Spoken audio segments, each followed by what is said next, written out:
لے جاؤ گے جیسے سو کر جاگتے ہو، پھر جو کچھ تم کرتے ہو اس کا تم سے حساب لیا جائے گا۔ اس کے بعد یا تو ہمیشہ کے لیے جنت ہے یا ہمیشہ کے لیے جہنم۔ اس پر ابو طالب نے کہا، نہ پوچھو، ہمیں تمہاری معاونت کس قدر پسند ہے، تمہاری نصیحت کس قدر قابل قبول ہے، اور ہم تمہاری بات کس قدر سچی جانتے مانتے ہیں، اور یہ تمہارے والد کا خانوادہ جمع ہے اور میں بھی ان کا ایک فرد ہوں۔ فرق اتنا ہے کہ میں تمہاری پسند کی تکمیل کے لیے ان سب سے پیش ہوں، لہٰذا تمہیں جس بات کا حکم ہوا ہے اسے انجام دو۔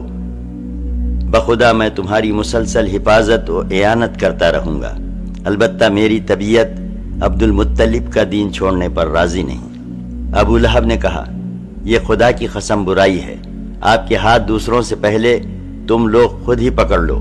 اس پر ابو طالب نے کہا، خدا کی قسم جب تک جان میں جان ہے ہم ان کی حفاظت کرتے رہیں گے۔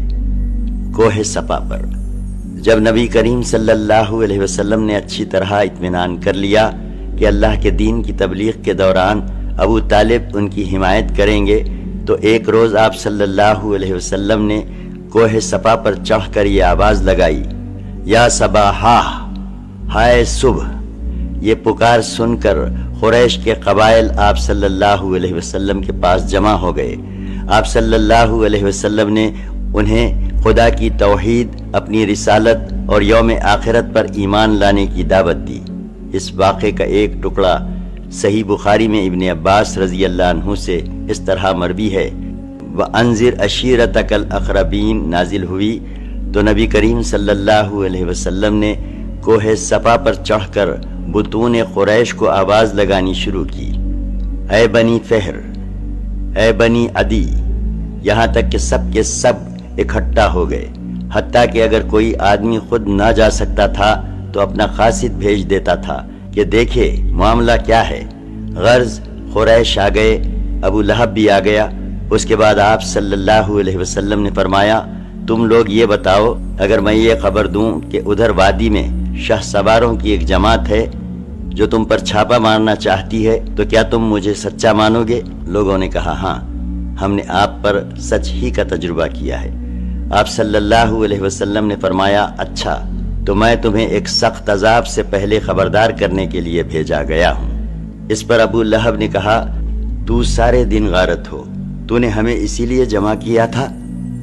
اس پر سورہ تبت یدا ابی لہب نازل ہوئی، ابو لہب کے دونوں ہاتھ غارت ہوں اور وہ خود غارت ہو۔ اس واقعے کا ایک اور ٹکڑا امام مسلم نے اپنی صحیح میں ابو ہریرہ رضی اللہ عنہ سے روایت کیا ہے۔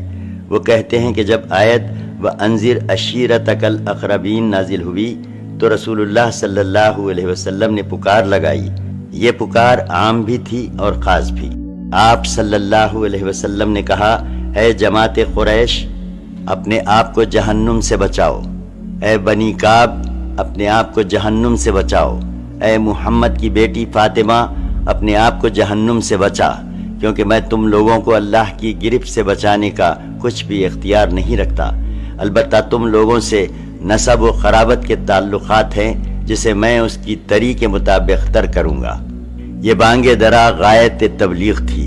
رسول اللہ صلی اللہ علیہ وسلم نے اپنے قریب ترین لوگوں پر واضح کر دیا تھا کہ اب اس رسالت کی تصدیق ہی پر تعلقات موقوف ہیں، اور جس نسلی اور قبائلی عصبیت پر عرب قائم ہیں وہ اس خدائی انذار کی حرارت میں پگھل کر ختم ہو چکی ہے۔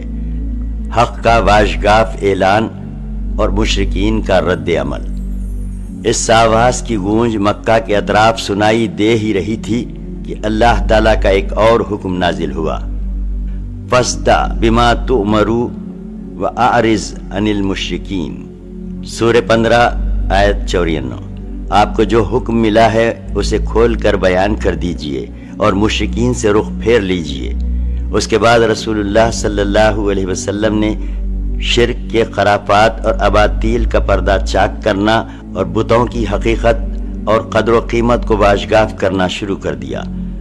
آپ مثالیں دے دے کر سمجھاتے کہ یہ کس قدر عاجز و ناکارہ ہیں، اور دلائل سے واضح فرماتے کہ جو شخص انہیں پوچھتا ہے اور ان کو اپنے اور اللہ کے درمیان وسیلہ بناتا ہے وہ کس قدر کھلی ہوئی گمراہی میں ہے۔ مکہ ایک ایسی آواز سن کر جس میں مشرکین اور بت پرستوں کو گمراہ کہا گیا تھا، احساس غضب سے پھٹ پڑا اور شدت استغراب و استنکار سے موج مارنے لگا، گویا بجلی کا کڑکا تھا جس نے پرسکون فضا کو ہلا کر رکھ دیا تھا۔ اسی لیے قریش اس اچانک پھٹ پڑنے والے انقلاب کی جڑ کاٹنے کے لیے اٹھ کھڑے ہوئے کہ اس پر پشتینی رسم و رواج کا صفایا ہوا چاہتا تھا۔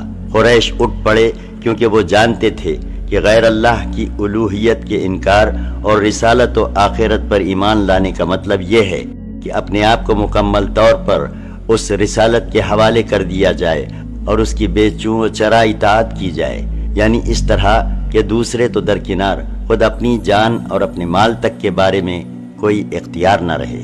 اور اس کے معنی یہ تھے کہ مکہ والوں کو دینی رنگ میں اہل عرب پر جو بڑائی اور سرداری حاصل تھی اس کا صفایا ہو جائے گا، اور اللہ اور اس کے رسول کی مرضی کے مقابل میں انہیں اپنی مرضی پر عمل پیرا ہونے کا اختیار نہ رہے گا۔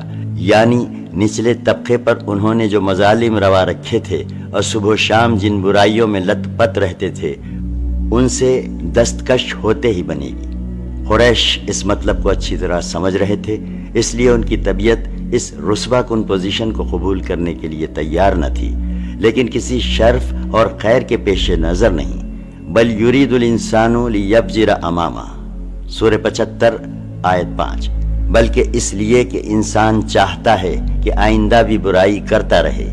قریش یہ سب کچھ سمجھ رہے تھے، لیکن مشکل یہ آن پڑی تھی کہ ان کے سامنے ایک ایسا شخص تھا جو صادق و امین تھا، انسانی اقدار اور مکارم اخلاق کا اعلیٰ نمونہ تھا، اور ایک طویل عرصے سے انہوں نے اپنے آباء و اجداد کی تاریخ میں اس کی نظیر نہ دیکھی اور نہ سنی تھی۔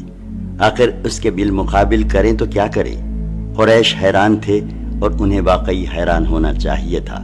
کافی غور و خوض کے بعد ایک راستہ سمجھ میں آیا کہ آپ کے چچا ابو طالب کے پاس جائیں اور مطالبہ کریں کہ وہ آپ صلی اللہ علیہ وسلم کو آپ کے کام سے روک دیں۔ پھر انہوں نے اس مطالبے کو حقیقت و واقعیت کا جامہ پہنانے کے لیے یہ دلیل تیار کی کہ ان کے